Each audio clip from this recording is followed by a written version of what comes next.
New York is the city that never sleeps, and neither does Sal Licata. From Flushing in the Bronx to the Meadowlands and MSG, Sal sounds off on the biggest sports news of the day. Welcome to WFAN Daily with Sal Licata. It's not Sal Licata, it's Pete Hoffman. Welcome to WFAN Daily. Follow, like, subscribe, all that good stuff.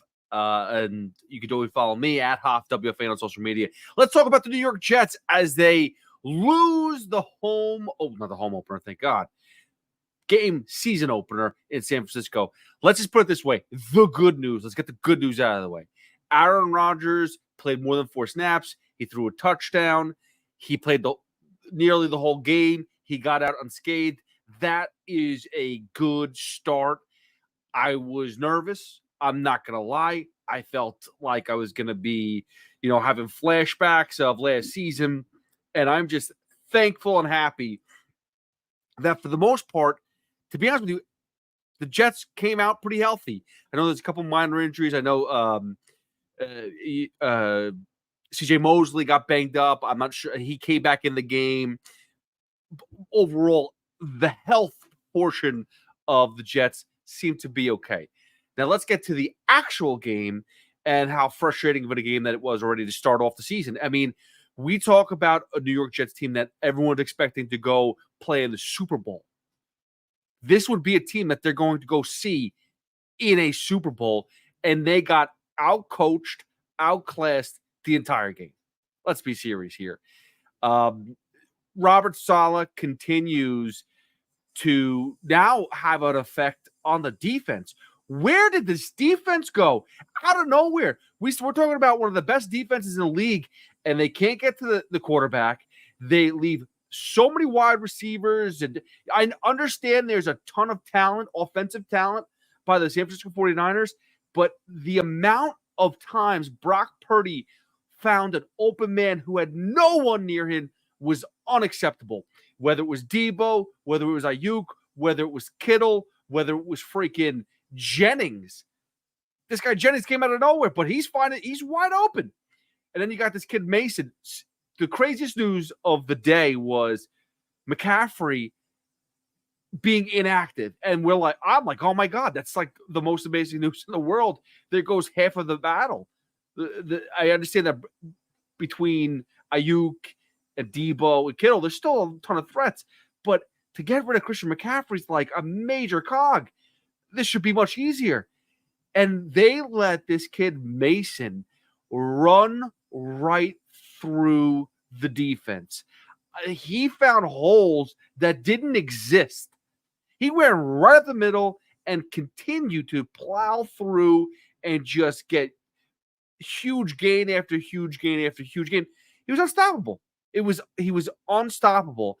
And it was not a good showing by the defense. And I'm going to tell you right now, I know that tomorrow the talk is going to be a lot about just Aaron Rodgers returning and how he's going to look, but you're going to have to honestly take a look in the mirror and look to see what was off with that defense, because there was a ton that was off. Where was Sauce Gardner during some of the key plays in, I think it was the first half or maybe the third quarter, but Sauce Gardner, they go, hey, he's not hurt. We talked to the doctors, but he was sitting. Why is your best cornerback not in the game at crucial times? That's unacceptable. And they clearly get big gains. And listen, Reed does a good job out there, but he's not the same guy when you don't have Sauce on the other side. You're playing with one arm tied behind your back. So why he was sitting, I don't know. Was it disciplinary? I don't know. But that's something that they got to talk about and find out. Why was Sauce Gardner sitting on some key moments in this game? He's one of the most important pieces that needs to be out there. Like Trent Williams on the San Francisco 49ers offensively, guy just signed his contract, got on a plane, went out there, and played every offensive snap. Guy 6'5", 36 years old, probably like 400 pounds, maybe not 400 pounds, but 300-something pounds, whatever. Guy played every snap. Why is Sauce not out there? If there's not an injury, he needs to be out there. Unacceptable otherwise. He needs to. He's a showstopper, and he wasn't out there. And then let's be serious here. Hassan Reddick, that glaring issue that he was not there. Plugging up the holes, getting to the quarterback. That is something that's going to have to change. You want to tell me, oh, well, the Jets can wait it out. It's not important. Hassan Reddick's not important. A guy who can get to the quarterback double-digit times in a season is important. It's a no-brainer. I know you got a couple sacks today. It was good, but Hassan Reddick was missed with this defense. And I got to be honest, the whole defense as a whole just played like crap. Soft tackles. Davis with a missed tackle on Deebo Samuel lets him get some extra yards. Like over and over and over, it just felt like it was a preseason game for the New York Jets. It's funny because we talked about that yesterday with the Giants. It felt like a preseason game for the New York Jets. Offensively, let's get to those issues, because besides the first touchdown of the game scored, where it looked like it had a really good drive, scored a touchdown. Breece Hall runs it in, 3-yard touchdown. Good for him. They did not look good. They didn't look connected. I mean, listen, Aaron Rodgers is a great quarterback. We know he's a smart quarterback. So to see him take advantage of an offside and to completely take advantage, and guess who we found? Alan Lazard. Yeah, that's great. That's like, I don't want to say trickery, but that's not a real play. That didn't get me excited. That wasn't like, oh, what a move by Aaron Rodgers, or wow, he found the guy deep downfield, or Garrett Wilson was wide open, and what a great play call. That was just offside call. And Alan Lazard knows that Aaron Rodgers is going to want to throw the ball downfield. So he did. He went, whatever it was, a 40, 50-yard touchdown. Good. I'm happy they scored a touchdown there. But that wasn't a great play call. That wasn't the original play. He just followed through, knew what Aaron Rodgers wanted to do, and they did it, and that's great. And then they get the garbage time touchdown with Tyrod Taylor, which, again, that just shows that you do have a competent quarterback if needed at any point in the season, if something, God forbid, happened to Aaron Rodgers. Tyrod Taylor is a legitimate backup. I screamed from last year. The Jets should have traded for him with the Giants to get Tyrod there. He is good enough to back up A-Rod. That's no doubt about it. But it just wasn't enough. I mean, Breece Hall, what did he have? 50-something yards on the ground, 60-something yards on the ground. It wasn't explosive. The top receiver was Lazard. Again, he had he had 2 touchdowns, one off that big play off of a delay a game, or not delay a game, but an offside. So they were able to get that. But I mean, it was just, and the penalties too. It's another thing. Again, Robert Saleh just continues to have this Jets team that is so undisciplined that they take poor penalties at the worst stupid times. It is unbelievable. So there's one thing to say here. It was great to see Aaron Rodgers on the field, get out there, score a touchdown, play a majority of this game, and come out healthy. But that is unacceptable going forward, that type of performance. And I know technically the teams on the schedule get easier, but it's not as easy as you think. And I keep on reminding people, and they popped it up on the screen too. It's at one point in time. They have like 4 or 5 primetime games in the first 7 games. And they're going to Europe. They're going overseas. And they're not taking a bye after that. They're going to overseas, and they're playing, 6 days later. They're playing Sunday in Tennessee. Like, it's not an actual easy schedule for, the wear and tear. And I know we could sit there and say, oh, well, what, they're going to travel, they're going to be on a plane, they're going to be on a...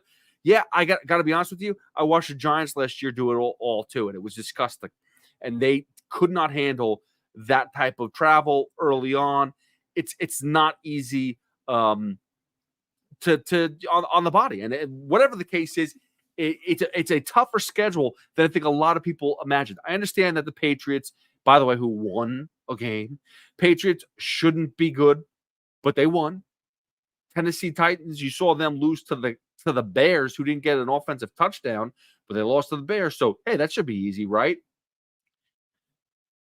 They're playing the Denver Broncos, who, they shouldn't be any good, but it doesn't make a difference because the Jets have to show up.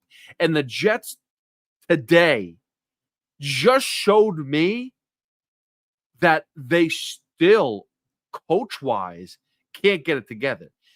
My biggest concern was that the defense would slack because Aaron Rodgers was on the field. And I think that's exactly what happened. I think that the defense is like, hey, we got Aaron Rodgers. He'll put up points. We'll go out there. We'll do our thing. But in the end, Aaron Rodgers is going to get points for us.